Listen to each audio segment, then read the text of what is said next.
अरे ऊपर में कर जाएगा तीसरे महल पे। आपको 1 घंटा से बोल रहा है डॉक्टर साहब, क्या करते हैं डॉक्टर साहब? कौन सी के डॉक्टर हैं आप हमको ही बताइए ना भाई मेरे। दूसरों को यहाँ बैठा इधर जाएंगे उधर जाए, मतलब क्या नहीं देखना है? भाई मेरे उसको बचा लीजिए ना। जो काम आपकी जिम्मेदारी है आपको करने की जरूरत है। मैं आपको एहसास करा रहा हूं कि ये मौत सिर्फ आपके लापरवाही के कारण, जनप्रतिनिधि के लापरवाही के कारण, आपके सिस्टम के लापरवाही के कारण और सिस्टम के जिम्मेदार मुख्यमंत्री और प्राइम मिनिस्टर होते। मेरे आंखों के सामने 2 लाश निकले अभी। एक लाश यहाँ जो डॉक्टर ने देखा नहीं, छुआ नहीं, उसकी परिवार बिलखती रह गई, कुछ नहीं हुआ। एक अभी हम लोग के आंखों के सामने ऑक्सीजन नहीं था।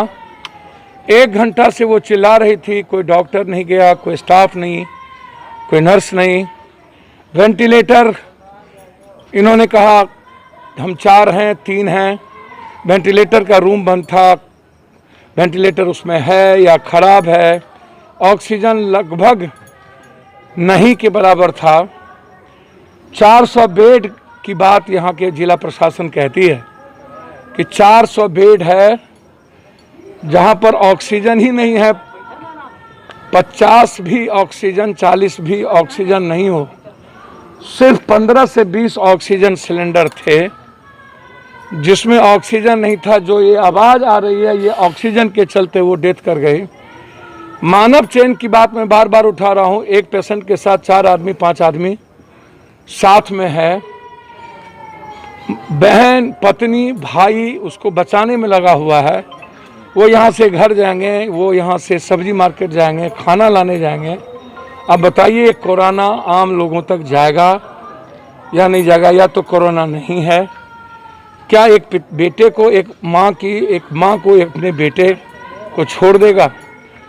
कोई भी गाइडलाइन कोरोना का बिहार सरकार का कोई पदाधिकारी और व्यवस्था, बस उन्हें डराना है। कर्फ्यू लगा के, लॉकडाउन लगा के, कोई आवाज़ नहीं उठे, कोई निकले नहीं, और कंप्लीट रूप से उनको लूटने की पूरी आज़ादी और मौत को दबा देने की। शमशान में 70-80 लोगों की मौतें हो जाने जाती है, लेकिन इनकी संख्या 18, 19, 20 की होती है हर दिन।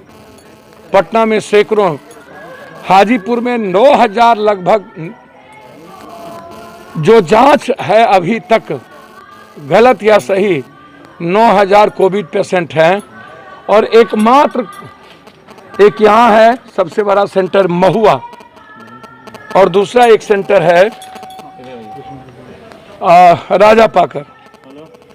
और ये परिस्थिति, और 1-2 छोटे अस्पताल, प्राइवेट अस्पताल है, कहीं ऑक्सीजन नहीं है। आपने हालात को देखा। अब आप सोचिए, ये कोरोना से मर रहा है कि सरकार की लापरवाही से, और किन पर इस नरसंहार का आरोप लगना चाहिए? 302 का मुकदमा किस पर होगा? लगातार किसी को नहीं बख्शा इसने, ना जज को, ना पदाधिकारी को, ना किसी को, ना किसी के बेटे को, ना किसी के बच्चे को।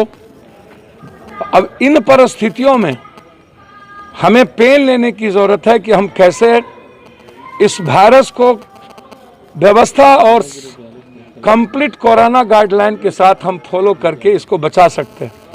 मैंने सिर्फ एक जिम्मेदारी का एहसास करते हुए प्रशासन से हम आग्रह करेंगे कि आपके यहाँ एक भी नर्स नहीं है, एक भी आपके यहाँ इंफ्रास्ट्रक्चर नहीं है, आपके यहाँ कुछ नहीं है, और उसके बाद आप इसको कोरोना केयर अस्पताल घोषणा किए हुए हैं।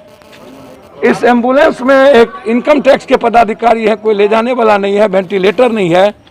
भीतर में एक वेंटिलेटर की जरूरत है, 35 ऑक्सीजन है उसके, और उसको वेंटिलेटर नहीं है, जिसके चलते उसकी स्थिति अच्छी नहीं है। मैं सरकार से आग्रह करूंगा कि प्लीज मरने पर मजबूर मत कीजिए। हम लोग मिल के मार रहे हैं। कोरोना क्या मारेगी?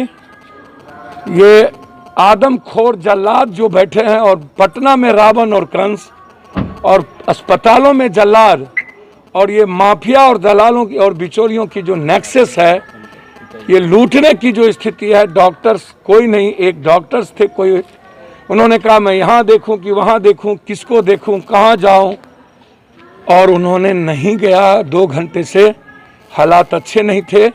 मैं सिर्फ इतना कहूँगा कि प्रधानमंत्री जी प्लीज़, ऑक्सीजन के चलते जो हालात हैं, दवाई कब मिलेगी नहीं मिलेगी वो तो अलग बात है, ऑक्सीजन और वेंटिलेटर और व्यवस्था, इसके चलते पल पल लोग मर रहे हैं।